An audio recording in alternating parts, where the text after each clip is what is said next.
The DEER agency specializes in helping you understand your coverage before you need it. We offer all lines of personal and commercial insurance, including auto, home, and life. Contact Dawn Deere at 210-507-2169 and visit us at 7529 North Loop 1604 in Live Oak, Texas, or farmersagent.com/DDeer.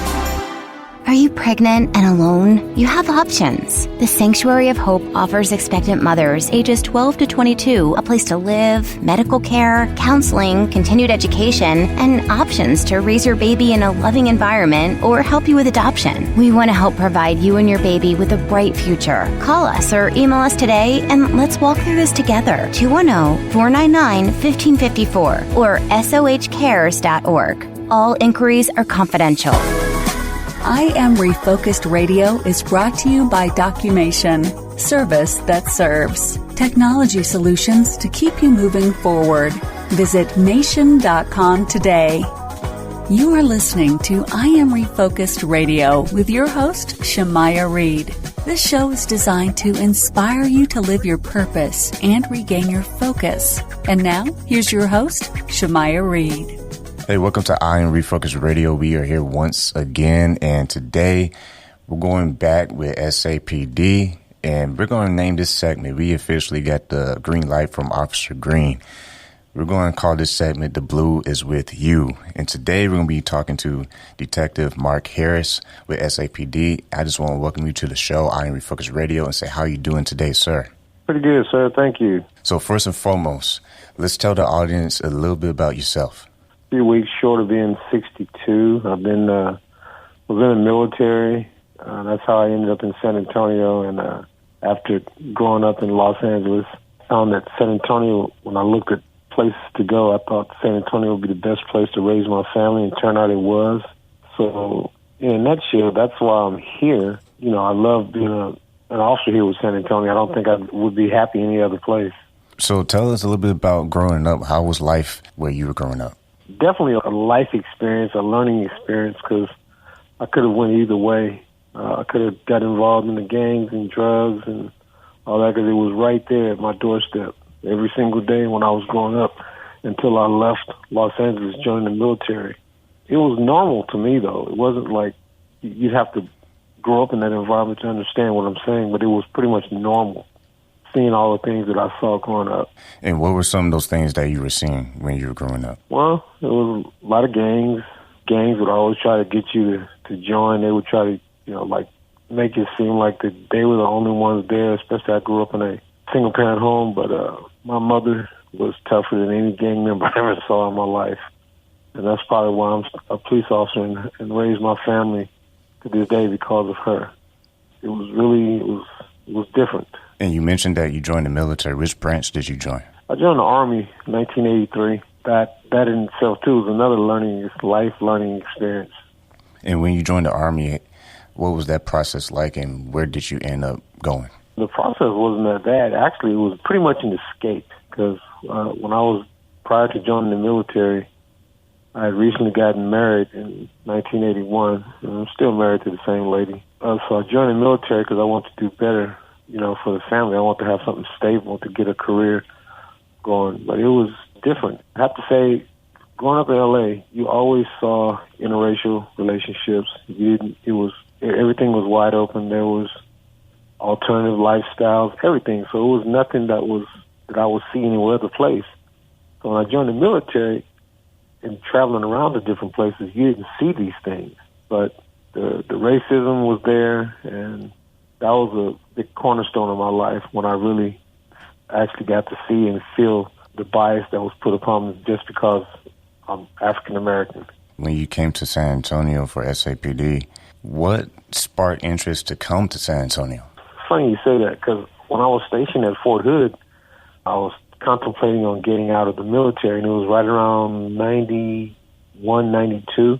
And I was at lunchtime in Fort Hood, and I was reading a Forbes magazine, and he said that before he passed, he said the San Antonio Beltway was going to be the largest growth in the United States for the next 30 years, and he was right.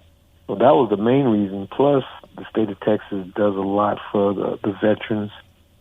And it was just so much growth here in San Antonio. It's just grown exponentially since I've been here. And all my sons seem to be successful and doing great and thriving great with their raising their families out here. And once again, we're listening to I Am Refocused Radio, and we're talking to Detective Mark Harris of SAPD. And you end up spending time doing the gang unit in SAPD department. You did 10 years in that unit. What was that like? It was nice. It wasn't boring, I'll tell you that. It was, we had to deal with the worst of the worst, We had somebody need to be sought after. We had to go there. We had to solve problems and still keeping the community in mind. And we did. We never had really any major problems. And then for me, it was a lot easier because I grew up in a place that I was patrolling, where they put us like right in the problem sites around the city. So I grew up in areas like that. So it was so easy for me to communicate with people when they understood, when I started talking to them and they understood where I came from. And some of me said, I wish I could have, talked to you 10 years ago when I was young, to see that I had a chance. But a lot of people just don't realize, they don't understand the discipline and sacrifice you have to make to get to where I am now. You just have to push forward if you're going to try to do that. Some listened, some didn't. And I think you said two key words, discipline and sacrifice. As you were using those two things in your own life, especially in your career, during military and after military, being an officer, how has discipline and sacrifice make a difference in your own personal life? Well, that's one of the biggest words in my vocabulary is discipline, because if you don't have discipline, no matter what you do in life, nothing else is going to work for you. Everybody's not born with a silver spoon, so you have to get out and you have to make it work. There's no excuses for being black anymore during my time, because all the opportunities are there. And the sacrifice, you have to sacrifice. If you have to gamble a little bit, you have to sacrifice, no matter what you do. And I think that I've always held my mother in so high regard because she did all of these things and she taught me all these things. I wasn't scared of LAPD. I was scared of my mom. I knew she loved me, but I was still scared. And it was more respect. As I got older and an adult, we became best friends. But when I was growing up, she was not my friend. She said she's not going to lose her baby to gangs and drugs and all that, and she was right. She stayed on me, and she hammered those words into me: discipline and sacrifice, and pushing forward. Like she was elated that I joined the military. So I'm glad I was able to make her happy that much, before she passed, to see that she had made a difference in my life. And that's a very interesting part of the story, because talk a little bit about your mom and some of the things that you learned from her growing up. The hardest thing about it was, when you're young, we're all young. We can't see the things that they've experienced and that we're going to see. We can't, because we haven't done them yet. If everybody could do that, the parent could tell a kid one time and they get it, but we don't. But my mother stayed on me all the time. She didn't like excuses.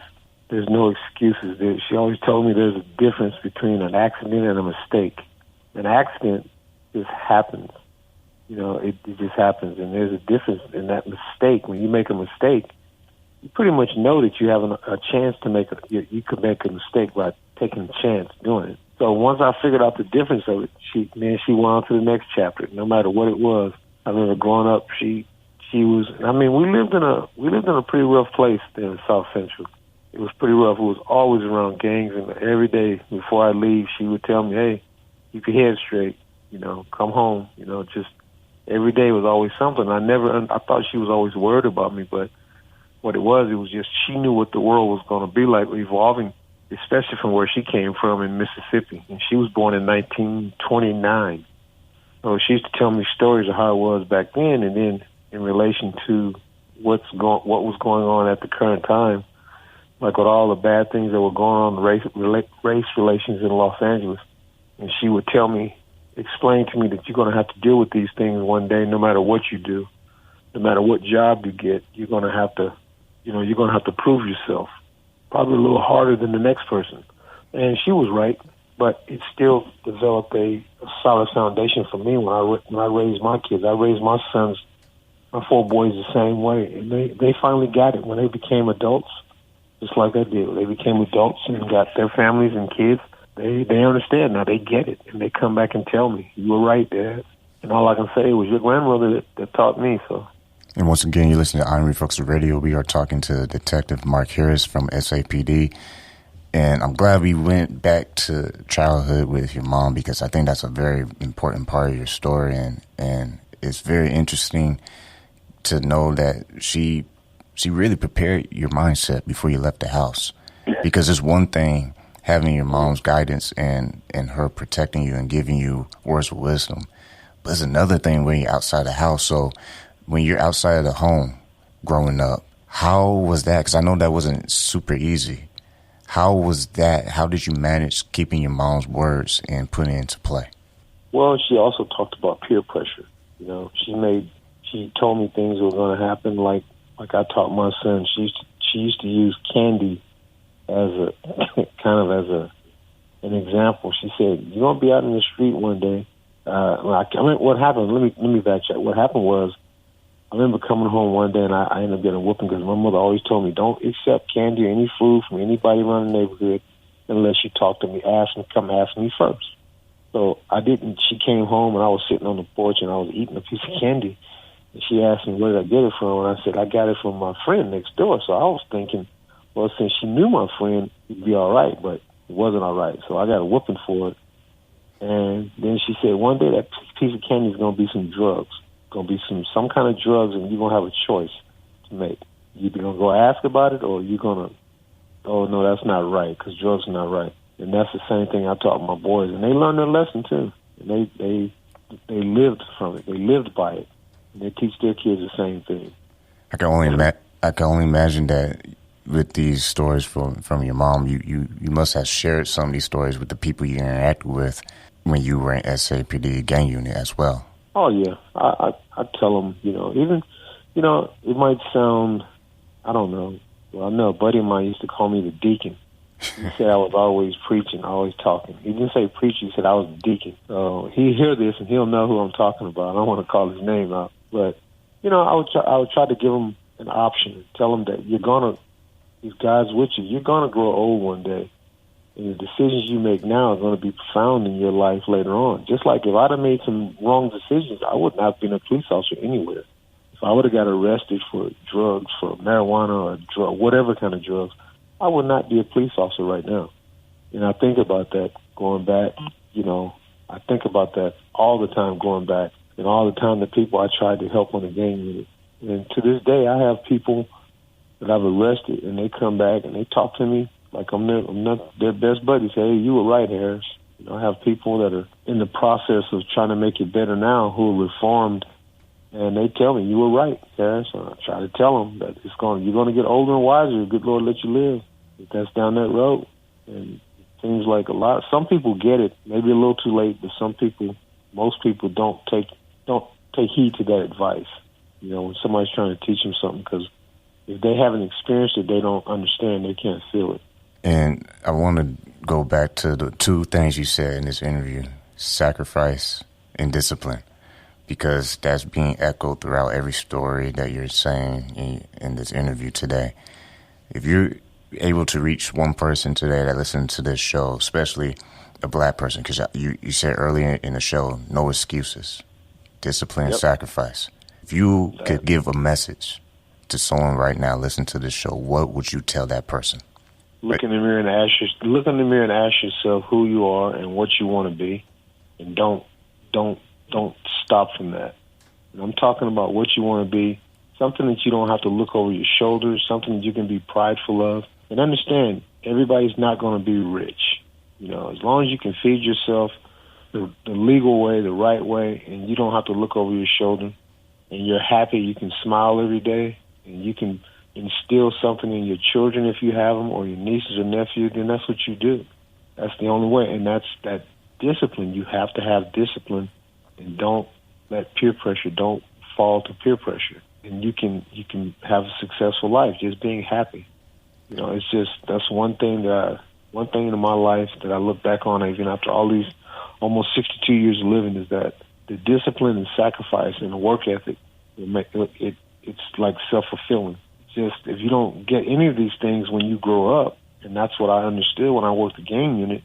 And I used to tell people, it's not your fault that you were a drug dealer or something like that. That's all you've ever known. You know, maybe your parents, you saw your parents or your friends, that's all you ever known, so you thought that was the right way. But when you get older and you see what it can bring, then you should try to understand what it's going to lead to. I don't know of any retired drug dealers that are millionaires and go off and live on the farm for the rest of their life. I don't know any of that. I don't know anybody like that. So if somebody's listening, just have faith and just keep working hard and be proud of who you are and make no excuses. Once again, we're talking to Detective Mark Harris from SAPD on I Am Refocused Radio. And like I said earlier in today's show, the blue is with you is what we're calling this segment every time we interview an officer.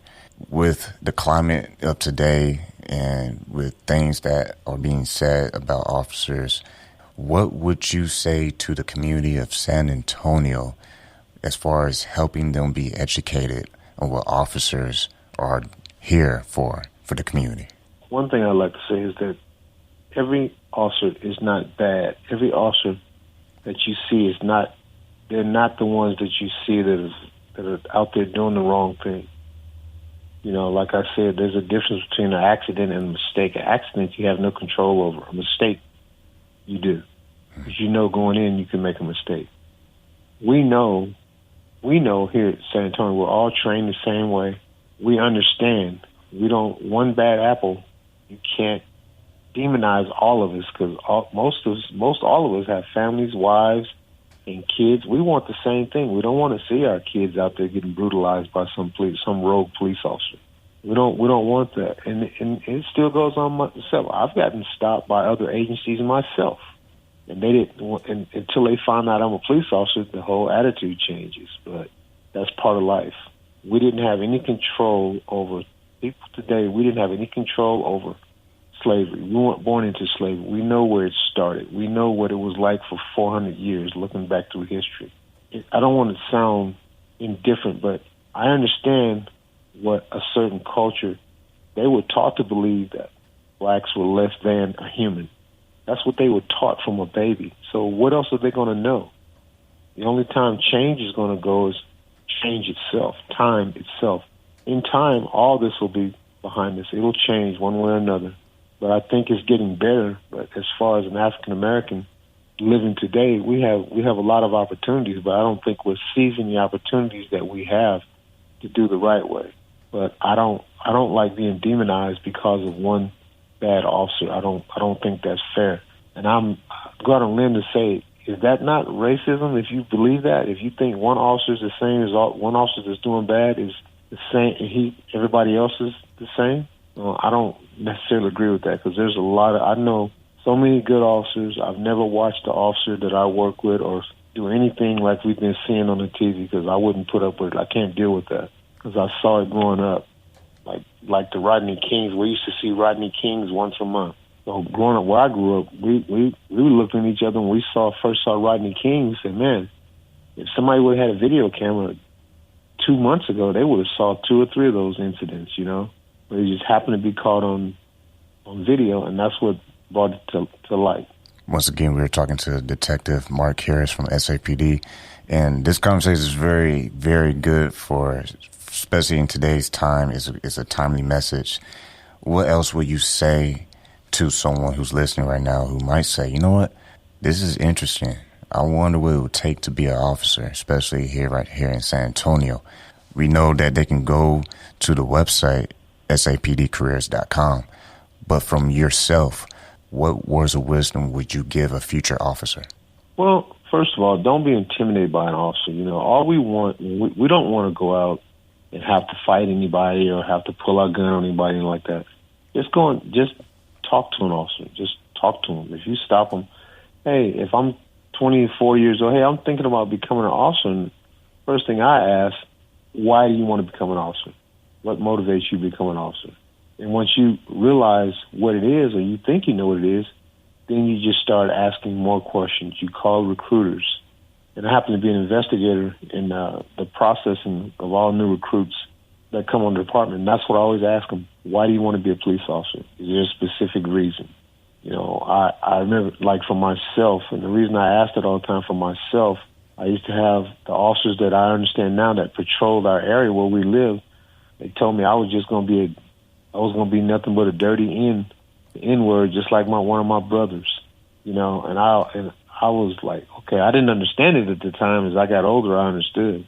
But you got the people that want to be officers, decide that you want to be. It's a good career. It really is. And you can help people. You can do so much being a police officer. You can feed people. You can do things. I, myself, and other officers, we've been a lot of officers on the department that they go unheard of because nobody sees when they buy some kid a bike because he knows that kid in his beat doesn't have his family can't afford a bike. He'll buy food for the family, or he'll buy diapers or something to a mother who's by herself. But nobody sees those things that we do out in the street. But there's plenty of officers on our department that do it. And the reason I think that we have a good rapport with the community, because most of us, we try to be open with them and we treat them like we want our family, our wives and daughters and nieces and nephews and aunts and uncles to get treated. Doesn't matter what race you are. You know, if you ask for help, 99.9% of the time, you're going to get the best help available. Or if they don't know how to get it, they know where to get it, and they'll make sure you get it. But just try to open up a line of communication, and I think knowledge is the key to building a bridge between the citizens of San Antonio and ourselves. A lot of people don't understand that the simple thing, when we pull you over, basically you're under arrest because you've committed some kind of traffic infraction. We just can't pull people over for, I don't like that Cadillac. I don't like white Cadillacs. We can't do that. We don't do that. You know, so I think knowledge and communication is the best form to do. And I hope everybody can understand what I'm saying. Just try to communicate with each other. And that's the same thing for the officers. There's a lot of officers that didn't grow up in a diverse neighborhood. They grew up, you know, pretty much with a silver spoon in their mouth. They always had everything, you know, so they don't understand when they come to work on the south side or the east side or the west side. They don't understand. They only see one thing. They just see all the bad things, all the crime. Everybody that lives on the east side or the south side are not bad people. They're not. And I think that the communication has to get better. That's the only way we're going to get better as a community, as officers and citizens, is just knowledge of each other and understanding. Once again, we're talking to Detective Mark Harris on I Am Refocused Radio. And my last question to wrap this up today. You mentioned about faith earlier in the show. How has faith play a role in your career? I don't want to preach to people or put my religion on somebody, but if you believe in God, if you believe in the Lord, then you have to have faith. You have to know there's a reason for everything. You know, the saying, there's a reason for the season or a season for the reason. You know what I'm saying, right? Mm-hmm. You have to have faith. You have to have belief. You have to know what you're doing is the right thing to do it. And you have to have faith and belief in yourself. And most importantly, no excuses, no matter what you do in life. You work hard, you know, and we'd love to see more people in the community, especially African Americans, become police officers to make things better, just to make that bridge better. So we're all, you know, when you look at the diversity of the city, I mean, we're a military town, USA. There's all different types of cultures here in San Antonio and Bexar County. So that's what we would like to see. We want the people, especially younger people, to understand that every police officer is not bad. You might have had some bad experiences. I can't control that. You might have had some bad experiences, but we have to build a bridge. We have to communicate with each other, and that's the main thing, and have belief in yourself. I like those words, build a bridge. Well, first and foremost, I want to thank Detective Mark Harris from SAPD for coming on the show today on Refocused Radio and taking time out of your busy schedule, because shout out to everybody, SAPD department, because we appreciate you all. And like we always say, the blue is with you. Before we close, would you like to say anything to our audience? No, I'd like to thank everybody, especially you guys, for allowing me to come on the show. Sometimes I think a lot of people in both our lives, people have things to say, to put out, but sometimes people won't listen, and maybe it's not put out the right way. But I'm glad that hopefully I can, help somebody. It's like, I don't know how old you are, but you remember Eddie Albert on Green Acres? He's had a commercial about food, about people starving in another country. He said, I can feed you fish today, but if I teach you how to fish, you can eat forever. And I never forgot that as a little boy. I don't know why, but I never forgot it. That's what he would always say. So if I teach you how, then you can survive for a lifetime. If we make that bridge together, it'll be double as strong as it is if you do it by yourself. And we can communicate with each other. We won't have a lot of these incidents that go on between police and the community. And I hope that by me coming on, that somebody can hear it and somebody can say, yeah, that might make sense. Once again, I want to thank you, Detective Mark Harris, SAPD, for being on I Am Refocused Radio today. And like we said in the beginning of the show, shout out to Officer Green. He helped us start this movement on I Am Refocused Radio, and that's this statement: the blue is with you. So San Antonio, I want you to find an officer and just tell him thank you, because that's what matters. Like we say on every single show, keep God first, stay focused, and peace.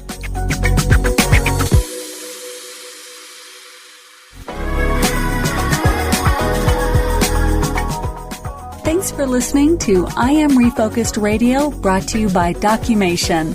Documation is a full-service technology solutions company that provides IT, print, and software managed services. Headquartered in San Antonio, Documation has been serving customers across Texas for nearly 30 years. Visit Mation.com today. Hi, San Antonio. Need a barber? Visit our good friend Rico Rodriguez, the owner of Rockafellas Barbershop in San Antonio, Texas, 1733 Babcock Road, and book your appointment today by calling 210-782-5188.